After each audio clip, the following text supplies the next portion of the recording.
Evening, everyone. Justin here again with EcoDiesel, repping Atomic Diesel today. So, anyway, appreciate that, Taylor. Hadn't got back onto it for a while, but hadn't posted this up in a while, so I wanted to put this out there real quick. So, like I said, I got this 373s going all at once. Man, this is crazy. But I got kind of wanted to show some people what I do to the heads. Like I said, the pocket porting, and then what I kind of do on them. And like I said, I don't get too carried away with them because the intake's so big, but I really kind of work on the exhaust more, but it takes me time, and obviously it costs more money. That's an obvious thing, or basically example of what you got to do. It's a lot of work. So anyway, I wanted to show kind of how I do my stuff, and kind of this set here is getting ready to go on the motor probably maybe tomorrow or Monday. So midnight oil every weekend. So that's how bad it's getting to be. So anyway, I'll show everybody here real quick. So anyway, this is, like I said, the springs I use, Beehive springs. I got them on the website, and the retainers and keepers and stuff like that. And then, like you can say, you can see new nitrated exhaust valves. And then, like I say, your standard stainless, or Inconel type intake valves and stuff like that. But there's some of the port work that I do. Basically a lot of it's more pocket porting, just to kind of clean it up, open it up, get rid of the EGR stuff, kind of that's in these.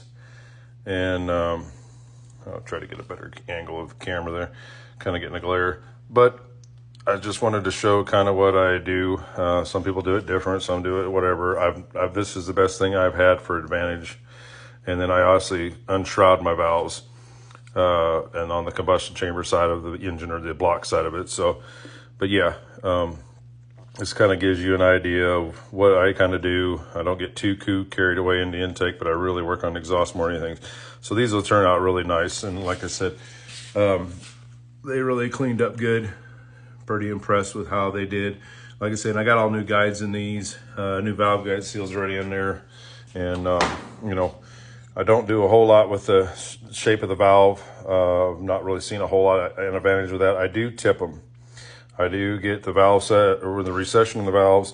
I do valve tipping to basically compensate for how much these things are dropped in the into the pockets and stuff like that. So, like I said, so some of these, like it's more so than just to get this right, and it affects your valve train. So when you start cutting the head 10 and you cut the block, say, or 5 to 7 or 10 on the head, and the block is 5 to 7 or whatever, things start changing in the valve train geometry. There's some margin for the hydraulic lifters, but it's just something that I've been practicing doing, just to make sure. I mean, they do it on the race stuff. I've done it on the gas stuff that I've done. It's just making sure all the valve train geometry is right. A lot of times you can do it on the gas stuff. You can do more with a push rod difference, and the different push rod lengths and stuff like that. And of course on these, and I usually want to put 20 thousandths shorter push rod in this that I carry as well, which is obviously on the website. But no, this is kind of what the heads look like. And then I get done, and I do put some banjos, better flowing bolt, or fuel bolts, as Gary would call it, or something like that. A lot of people call it different. So this is another product that I use a lot of times for putting in seals or O-rings. I'll put this on my O-rings and stuff, and I use that for putting in the oil rail plugs, on the O-ring, and then I'll put my little bit of red Loctite on the threads. So anyway, these will all be loaded out. This is also another thing I've used, Ultra Slick Assembly Lube. I love this stuff.